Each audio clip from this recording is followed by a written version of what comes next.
రైతులకు రుణమాఫీ చేయడంపై పెద్దపల్లి జిల్లా మంత్రిలో కాంగ్రెస్ పార్టీ శ్రేణులు హర్షం వ్యక్తం చేశారు. అంబేద్కర్ చౌరస్తాలో కాంగ్రెస్ పార్టీ శ్రేణులు ఎడ్లబండపై తిరుగుతూ సంబరాలు జరుపుకున్నారు. సీఎం రేవంత్ రెడ్డి, మంత్రి దుద్దిల శ్రీధర్బాబు చిత్రపటాలకు పాలాభిషేకం చేశారు. గత ప్రభుత్వం రుణమాఫీ చేస్తామని చెప్పి కాలయాపన చేసిందని విమర్శించారు.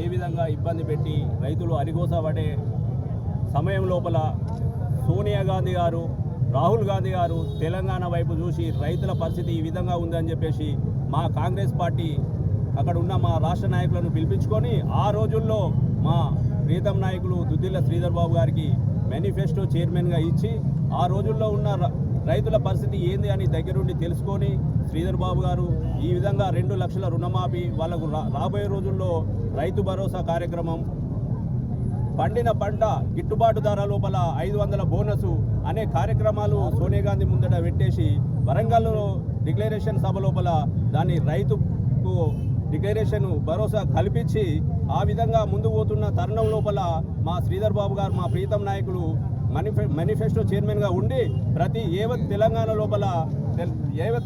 లోపల ప్రతి కార్యకర్తకు మరియు ప్రతి నాయకునికి మీరు ముందుండి నడవండి, రైతులందరికీ భరోసా ఇవ్వండి, ఓటు అడగండి, 2 లక్షల రుణమాఫీ ఏకకాలం లోపల చేస్తామని చెప్పేసి ఆ రోజుల లోపల హామీ ఇచ్చారు.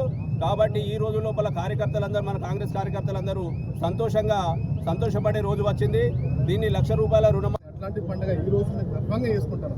ఎందుకు అంటే గత 15 ఏళ్ల కిందట వైఎస్ రాజశేఖర రెడ్డి గారు మాకు రుణమాఫీ చేశారు. గర్వంగా చెప్తున్నాను. ఆ రోజు నుంచి ఇప్పటి వరకు కూడా మాకు రుణమాఫీ అనేది కాలేదు. మేము బ్యాంకుల చుట్టూ తిరిగినాం, ఇప్పటి వరకు కూడా కాలేదు. కానీ ఈరోజు మళ్ళీ మా శ్రీధర్బాబు గారు మేనిఫెస్టో అధినేతగా ఉండి మాకు మళ్ళీ రుణమాఫీ అనేది ఈ రోజు నా లిస్టులో నా పేరు వచ్చింది. ఆ 20,000 30,000 కూడా నా పేరు వచ్చింది. గర్వంగా చెప్పుకుంటాను. ఆ తర్వాత మళ్ళా అవకాశం కల్పించింది ఆయనే. అంటే నాలుగు రైతులకు, సన్నగ రైతులకు ఉపయోగపడ్డది, లాభపడ్డది ఏమడుగుతారు అంటే కాంగ్రెస్ ప్రభుత్వంలో ఇంతకుముందు 10 ఏళ్ళు గత ప్రభుత్వం పాలించిన 1% నేను బ్యాంకుల చుట్టూ తిరిగి, ఇదే బ్యాంకుల చుట్టూ చాలాసార్లు తిరిగిన, ఆంధ్ర బ్యాంక్ కావచ్చు, కేటీసీసీ బ్యాంక్ కావచ్చు తిరిగిన, కానీ ₹1 కూడా నాకు మాఫీ కాలేదు.